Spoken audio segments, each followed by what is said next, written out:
We are seeing the creeping advance of fascism in the land of the free, the shooting of peaceful protesters, the suppression of dissent, and the capture of media. Trump's fascist project is reshaping the global order. Join me to find out how we got here today and what will emerge from the ashes of our broken world. Welcome to Mission Underground. Where did this begin? Before his inauguration, Trump already set a dangerous precedent. He did not sign the Ethics Declaration, and he launched a meme coin to start his presidency. This highlights how unserious he truly is, how beholden to corporatism and financialization he is. He is the ultimate bastion of the very same neoliberal establishment that he decries and that he rails against. He trained in the ways of Joseph McCarthy, the very same senator, the very same man who caused the arrest of innocent Americans for his personal gain during the Cold War. On day one, he signed 26 executive orders, including the removal of DEI programs in federal agencies, a removal of the EV mandate, and withdrawal from the WHO and Paris Climate Agreement.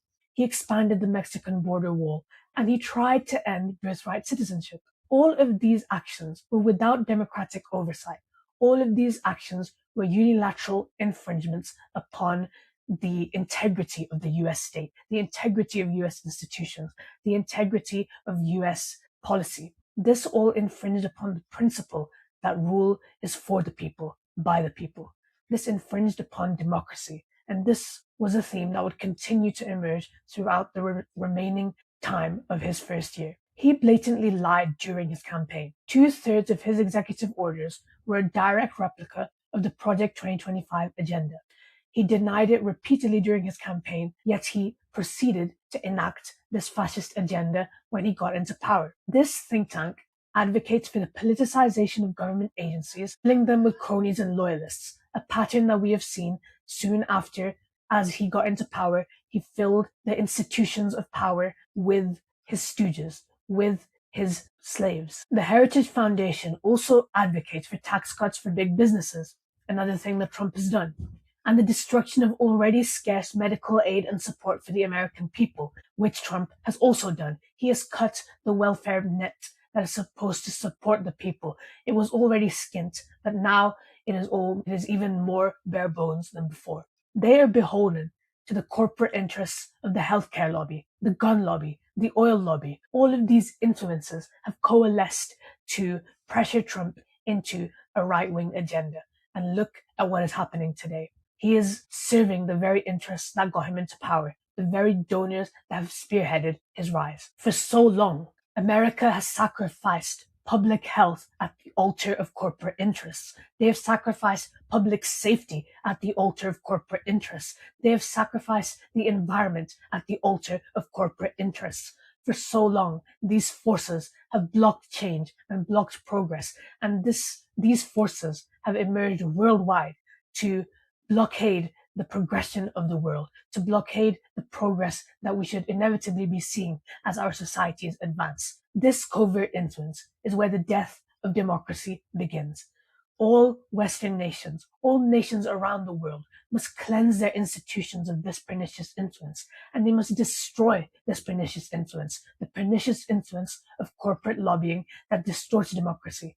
It is essential that we increase democracy and increase transparency to reclaim power from corporate capture, to reclaim our institutions from the corruption that is seeping into them. We have to give accountability to these people who are distorting our democracy and destroying our societies. We have to expose them for their crimes, and we have to make them accountable, hold them accountable for the desecration of democracy. The most brutal part of the Trump administration's policy agenda is immigration. The precedent for the tyranny of the Trump administration's immigration enforcement policies was established long ago, dehumanizing migrants through vitriolic rhetoric. We are seeing this very same pattern play out in the UK today. Remember what he said during the campaign? They're eating the dogs, they're eating the cats. Remember when he called migrants animals? He echoes the Nazis as he says that they're poisoning the blood of the country. He generalizes them as uncivilized rapists. This sweeping immorality and discrimination is abhorrent, and it is what has paved the way for the rise of his draconian policies. Meanwhile, it's a different rule for the ultra-wealthy. Trump has introduced a gold card residency permit for people who have more than $5 million of net worth. This is the hypocrisy of far-right migration policy. One rule for the wealthy and another for the rest of society. A two-tier system designed to destroy working people and demonize the innocent and create a society that discriminates against innocent people, that marginalizes minorities, that exalts a certain way of thinking and a certain group of society. This is a society for a minority, not for the many. Now we see the crescendo of this pattern, the peak of American fascism under Trump's banner of Make America Great Again. The shooting of innocent protesters by ICE, Immigration and Customs Enforcement officers, the deployment of military forces, martial law in effect, to American cities to suppress dissent and kidnap innocent people, the deportation and arrest of innocent people. This is the America that Trump has built, and this tyranny is what Farage is promising you. Do not trust snake oil salesmen when they tell you they are going to give you a better life, when they're going to tell you that they're improving the country through their authoritarian policies. This is exactly what he is doing, and this is the pattern that we will see if we do not stop his rise here in the UK, as America failed to stop the rise of Trump. Despite all of the advancement of the American nation, despite all of the advancement of the American empire, they could not see through blatant lies. This is how accountability, transparency, and democracy is eroded. We must remain engaged. We must remain educated. We must be willing to question the narrative so that we do not descend into this tyranny and this immorality and this decline. Never forget that the same people who want you to support Trump and to support Farage said that Boris Johnson was a brilliant prime minister that would save our country, that Liz Truss was an economic genius, that Brexit was an unadulterated success, and that Trump was a defender of democracy against democratic encroachment. We have to defend ourselves from the creeping advance of fascism and autocracy. And if we live in denial, and if we live in delusion, if we deny the evidence in front of our very eyes, we will never escape from this fallacy. Neoliberalism only shows us despair, only shows us the path of vengeance and self-interest. It tells us that there is no alternative. It tells us that there is no other path to look at, nor is there another path to take. But we know this is wrong. We know there is an alternative that we can take. We know that we can provide all that we need to provide for all the people that need it. We know that we can invest in everything that we need to invest in. We know that we can have accountability across all levels of society where we need it. We know that we can create the society that we want to create. We know that we can build the utopia that we want to build. But the only thing that's restraining us is this mental barrier, this belief that there is no alternative, that there is no path towards betterment. If we maintain this belief, then we will never see progress. If we maintain continuity, we will never see advancement. We have to stop the decline of our societies. We have to stop the fall of our nations. And what we are seeing in America is the fall of a nation, the decline of an empire, the destruction of an era of progress. If we want to stop this decline, we have to take a stand against what is happening. We have to take a stand against the degradation of our principles, of our morality, of our democracy. We have to take a stand against it. And we have to look forward and build something better. But Trump didn't stop there. Trump is increasing and introducing institutional corruption to the American state.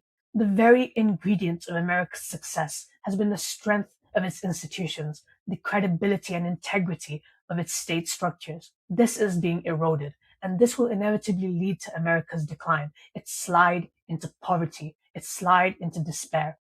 1,500 January 6th rioters were pardoned by Trump. This sets a precedent to normalize political violence, which has even affected the right with the recent murder of Charlie Kirk.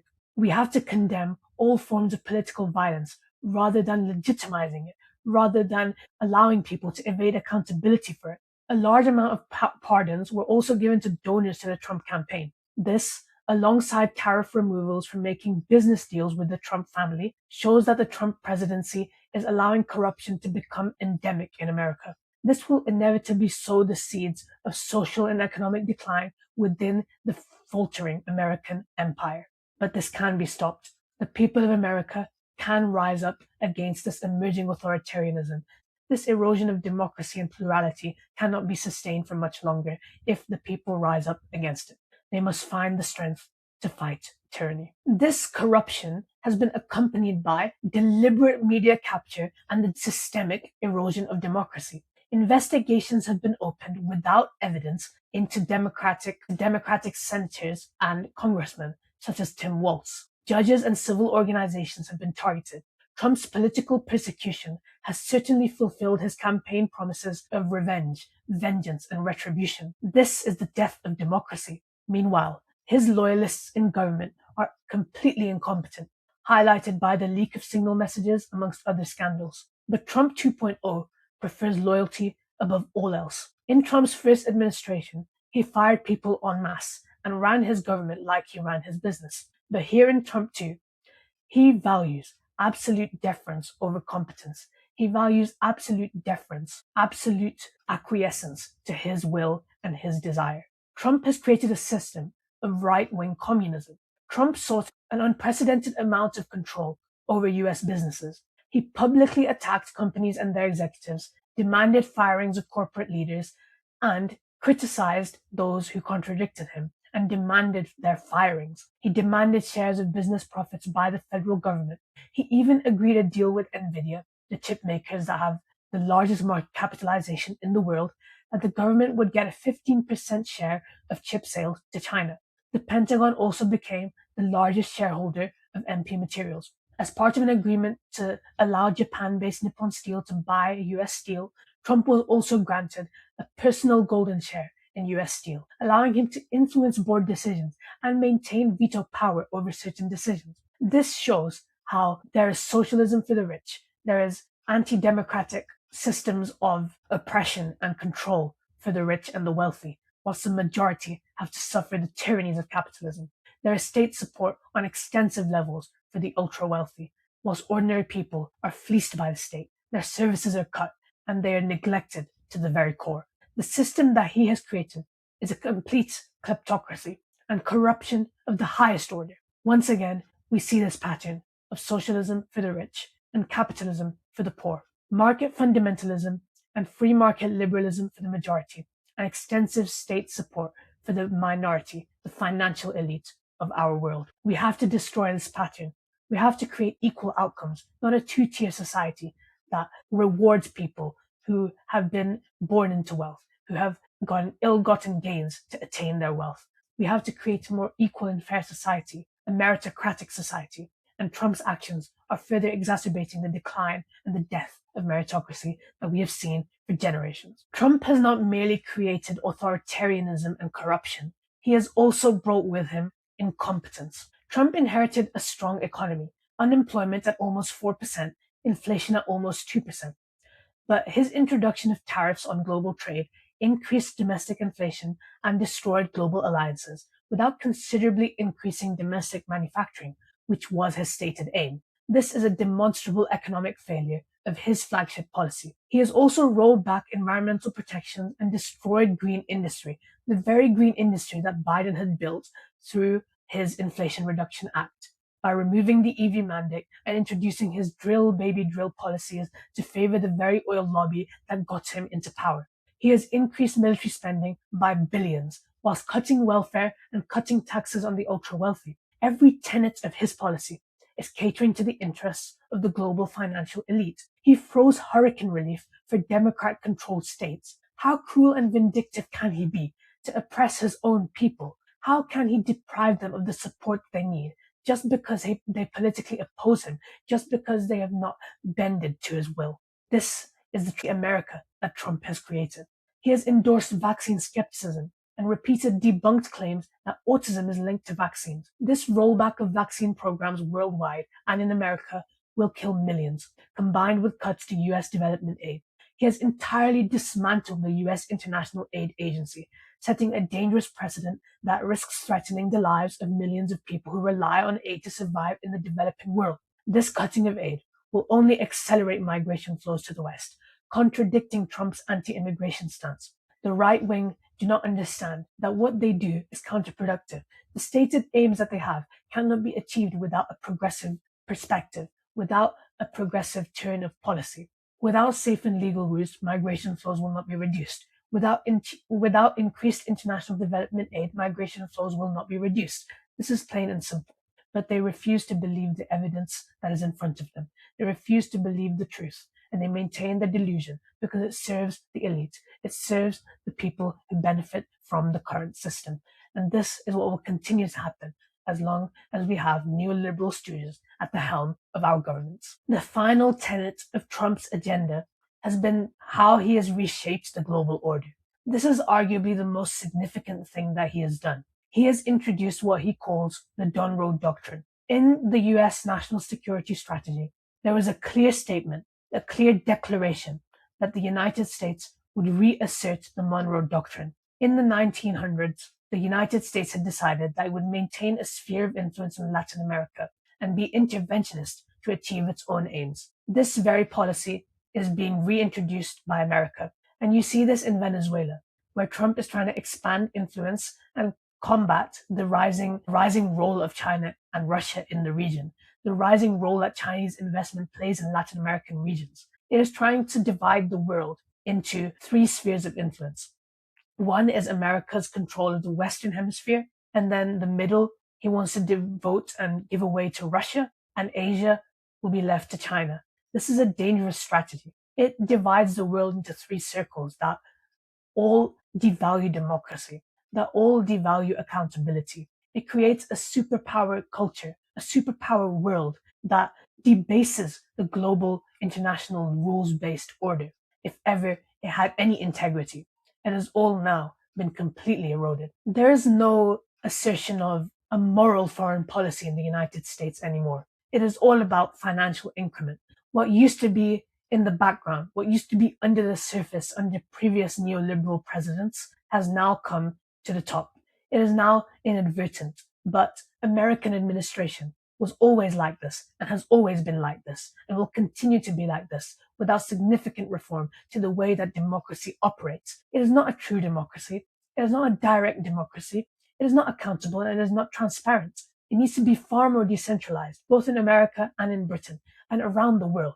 Decentralized, direct democracy that gives a say directly to the people. But without this being achieved, the aims of a financial elite will continue to be asserted over the priorities of ordinary people. Trump has also wielded the instrument of tariffs to achieve his global aims. He has threatened nations with tariffs. He has imposed tariffs upon nations to achieve his own objectives, but it has largely been a blunt instrument, merely a show of force rather than a tangible policy that can actually impact the global priorities of the United States. In the end, none of this is helping the American people. And another thing that is not helping the American people or anybody around the world is Trump's staunch support for Israel. Like all of his predecessors, Trump has been completely acquiescent to the Israeli state, and he has shown a thirst for war and imperialism despite his campaign promises of putting America first and creating an age of global peace. When he says he has stopped 8 wars,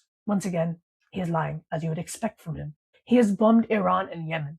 He has abandoned Europe and embraced a narrow vision of America's place in the world. He is not a president of peace. He is yet another president of war. But how will the world respond to this? Here's what China and Russia will do next. China will expand its influence in the Asia Pacific and possibly even take Taiwan within the next few years. China will also accelerate global investment and influence in Africa and in Latin America, and now increasingly in Europe, as we have seen with Keir Starmer's recent summit in China.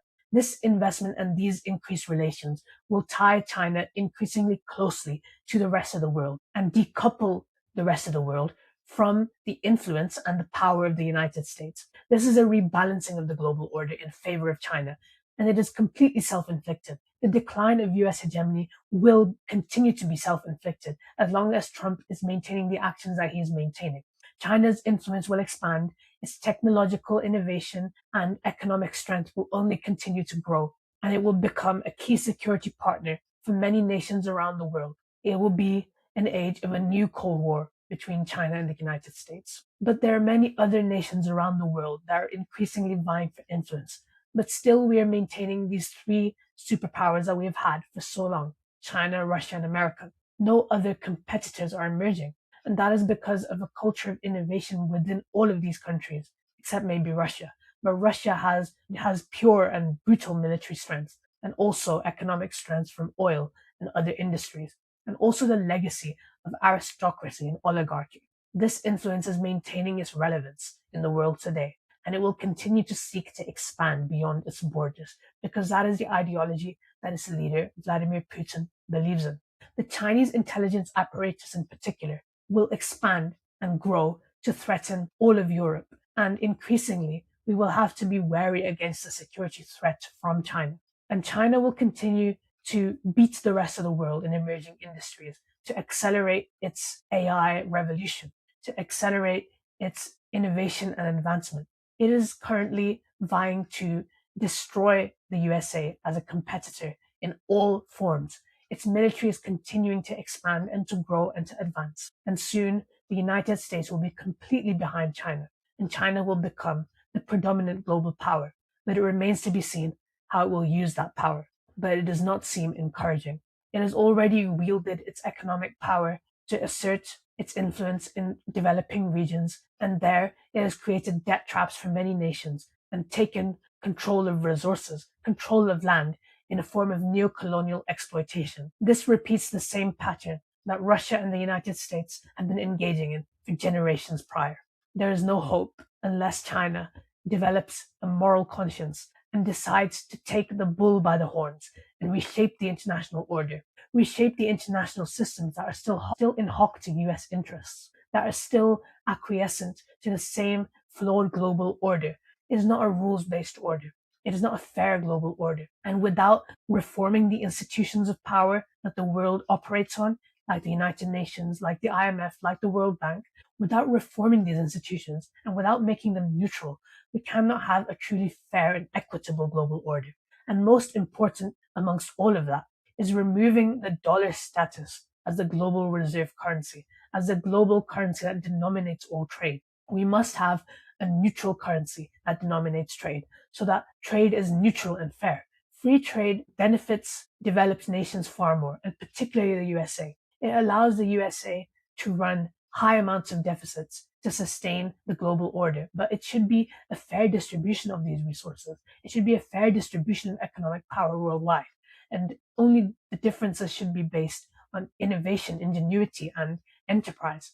That is why we urgently need a neutral global currency so that we can remove US hegemony and US power and ensure that no other empire can wield the same level of influence over the nations of the world. This idea of the petrodollar has created so many wars over the years, whether it was Iraq, whether it was Venezuela. A large part of the story was that oil was needed to keep the currency afloat and to stabilize the American economy. This pattern will never stop unless we shift towards renewables and reform the global institutions that govern our world and the global currencies that define our trade.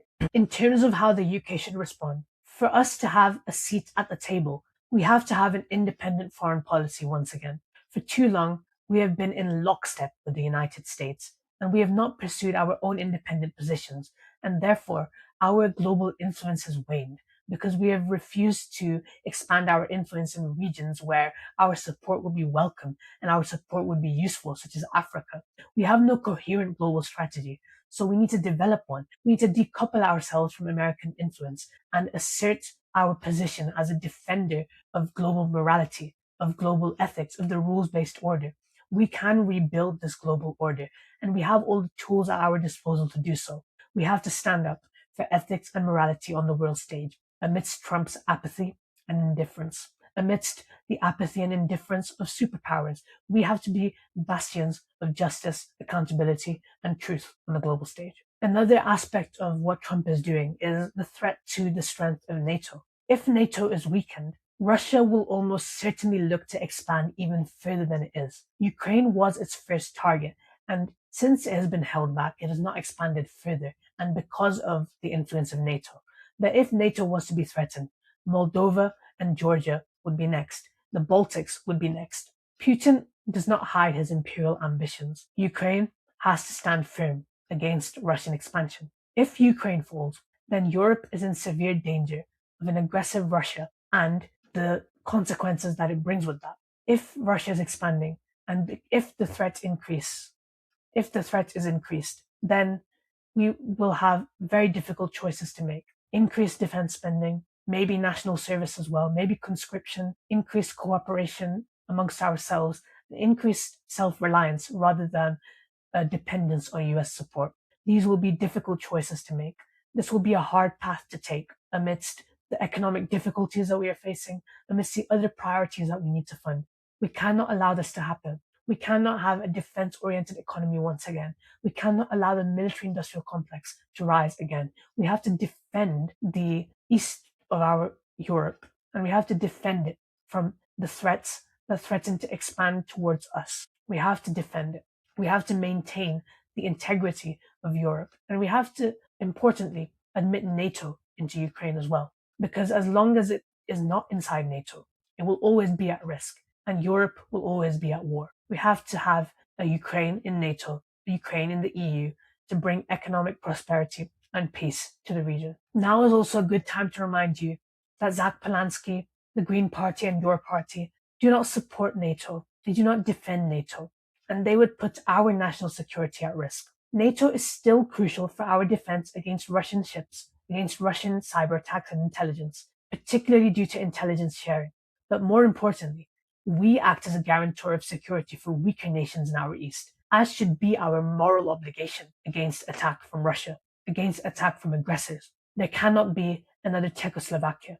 There cannot be another Poland. Similarly, we also cannot appease Trump and Xi Jinping.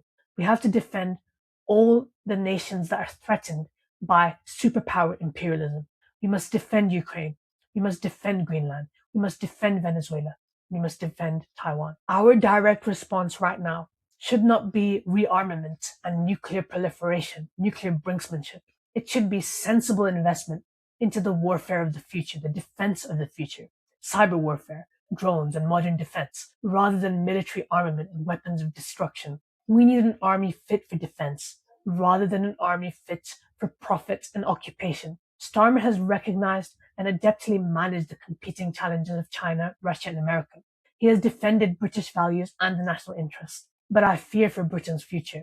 I fear for Britain's future with the prospect of Farage, with the prospect of Zach Polanski in government.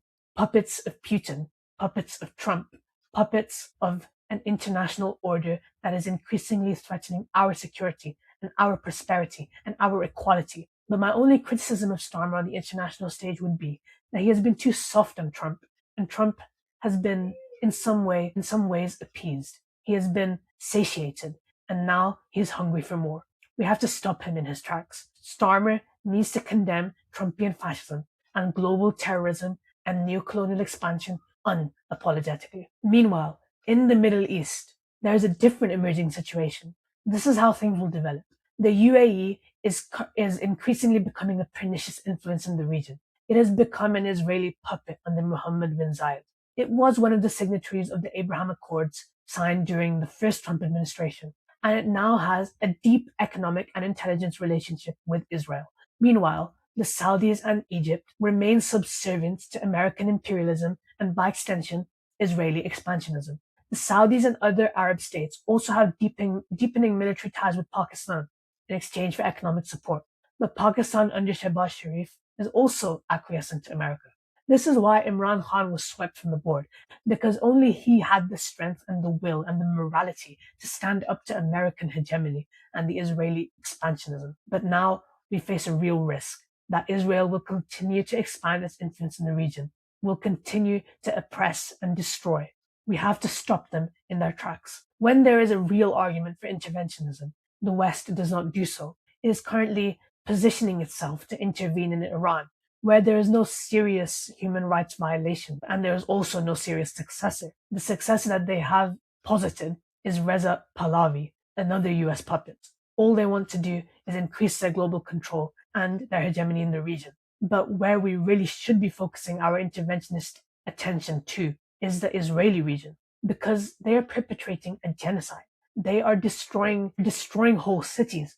They're killing innocent people, and they're committing crimes against humanity. Yet we are not taking a stand against this. We are not putting any intervention to stop this flagrant violation of international law. Israeli settlers have been acting with impunity for generations, yet no intervention. This is the double standard and hypocrisy of American and British morality. We have to fundamentally alter this. We have to take a new stance of how we respond to the position of the region, the Middle East. But we look towards Qatar and Oman. These are largely neutral mediators, but the presence of US bases on their soil shows us who they really pledge their allegiance to. The US control of the region is so unprecedented and vast that we cannot even wrest back our morality. The Muslim nations that should be defending the oppressed people of Palestine are all subservient to America. They are all beholden to those interests that suppress the defense of the innocent people of Palestine.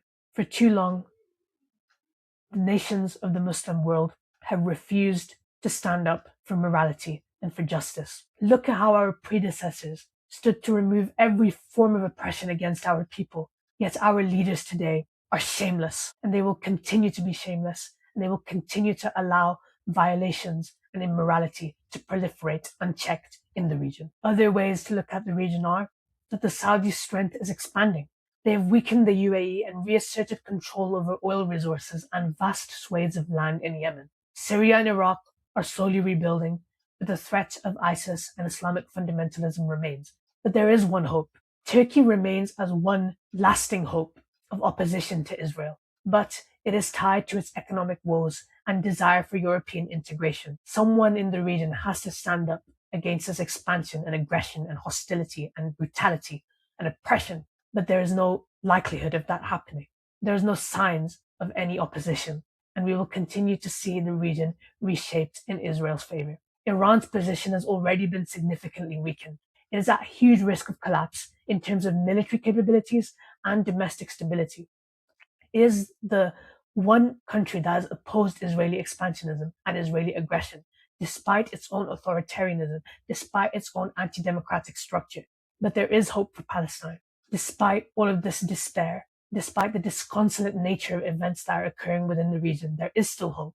With increasing global solidarity and outrage over the events that are transpiring, there is a chance to stop the Israeli criminals. The more we raise our voice, the more we can disrupt the institutions of power that suppress our voices. We must stand up against the oppression and expansion of the Israeli state, just like we fended off the Nazis generations before. This is another moral duty that we must lend our hand towards, another genocide, another wave of oppression that we must prevent. The world is being reshaped before our very eyes. American hegemony is dead. Our societies are collapsing. We must bring radical change on a global scale before it is too late to save our societies. This has been Mission Undercover, and I hope to see you all next time.